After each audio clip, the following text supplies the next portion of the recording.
Aujourd'hui, je vais parler de what's been pretty much dominating my life since this weekend, which is clearly the devil of a game that is Elden Ring. Elden Ring! It's like Breath of the Wild, but not cartoony. It's the bestest thing ever. It's the game of the year for 2022, even though the year is only 1/6 of the way through. But seriously though, okay, let me list the good, the bad, and the ugly, at least from my totally worthless noob point of view. Ugh. Hey, XenPuck here, so thank God I've retired early, or else I would not have been able to obsessively play the new Souls-like game called Elden Ring! Let me just be clear.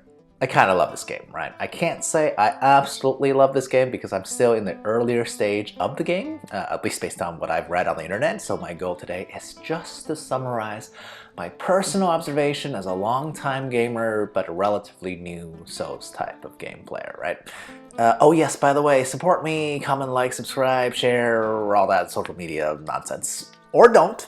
Doesn't really bother me either way, okay? Number one, the good. Oh boy. I have to say, I kind of love the control scheme of Elden Ring. I mean, more perspective is first required. I am kind of old, and I remember when controllers only had 6 buttons and hardly any game outside of fighting games required all 6. This was like the SNES era, right? And then I think it's the post-PS2 era. Most controllers now have 8 buttons, plus a D-pad, and also 2 analog sticks, and yet hardly any game used all 8 buttons, while movement is usually limited to either the D-pad or usually the left analog stick, right? But in Elden Ring, I'm pretty sure I've periodically pressed the D-pad, both analog sticks, all 8 buttons, and even the mythical analog stick button itself, at least the right trigger. That's the R3, maybe not L3.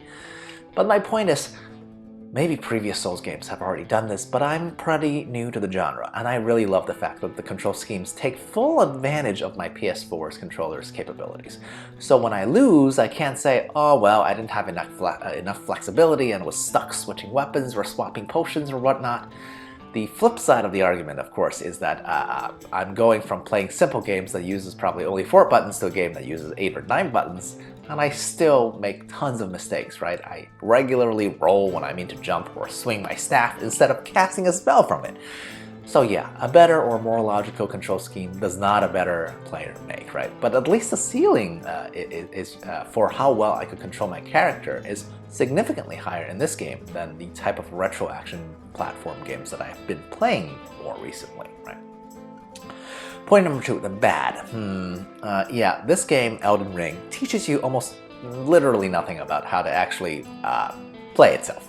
Like, sure, I've got left-hand weapon action, right-hand weapon action, back hop, side rolls, parries, shield counters. Woohoo! So many possible actions and literally no tutorial. I had to look up on the internet as to how to sprint. Are you kidding me? I didn't know that I needed to spend currency to level up. I literally walked around for an hour in-game thinking I'd just level up by fighting enemies like in literally any other action RPG. But hey, this is a Souls game, so everything has to be different, right? Oh wait, what's that? There actually is a tutorial right at the beginning of the game? It's just easily missable? Oh my god, what? What? What?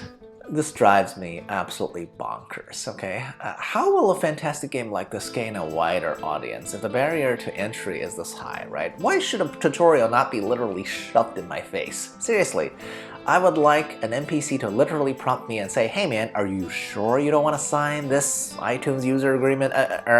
Skip this tutorial? And a secondary prompt that says, are you doubly sure? But that's cool, you can always come back later. So yes, 15 hours in, I just learned that I could have had the tutorial, but instead had to learn all the basics like how to sprint from the internet. Thanks, game designers. You guys should go write Google a check for making sure people don't stop playing your game at hour 1. Boo! Okay, so finally number 3, the ugly, right? I don't know whether it's ugly, but just the thing that sticks in my mind that isn't explicitly good or bad, okay? And that is because you lose all your currency when you die. It has turned me from a cautious spender to a free-wheeling and dealing type of guy that I never would be in real life. I mean, let's be clear, in this game, you would die a lot, okay? I mean, a lot. I've gotten killed with a few panic bad rolls and a forgotten block by a few jumping imps. Trust me, these are not even mini-boss characters. They're just common grunts, but in a tight corridor, and if I'm surrounded, well, a quick death is really just a quick lack of concentration away. So nowadays, I just spend my currency whenever I get it. Or at least that's what I should do. The reality, of course, is that I have to literally force my stubborn mind to remember to do this, right? That or feel the devastating loss of in-game currency that I know that I can earn back relatively quickly, but for someone who saved and scrimped all his life, it's really, really hard accepting losing any amount of money, right? But this isn't the game designer's fault at all, I realize. That's just how I personally am like, right? Okay, frankly, I have like about 50 more things to say about Elden Ring, none of which will help any new players. I'm a noob, I'm not qualified to give anyone advice. Having said that, I am so appreciative of all the expert players in this community, all the interwebs that's making my life in Elden Ring much easier, though that does feel like cheating sometimes, but whatever, results is the only thing that matters, right? Oh, and this is how bad I am at the game, okay? First required boss. I want to give you some perspective. I think I tried to fight that guy for about an hour and a half, and then I gave up and decided to come back later. That's how stubborn I am, okay? After the 10th try, you'd think I'd be like, well, maybe it's time to come back later, but no, I kept trying for 40 more times before reaching the same conclusion. Oh boy, I feel like this very first playthrough is probably going to take me like 5 times as long as it takes anybody else, right? And this is after I picked the mage class too, which is supposed to be one of the easiest openings. What?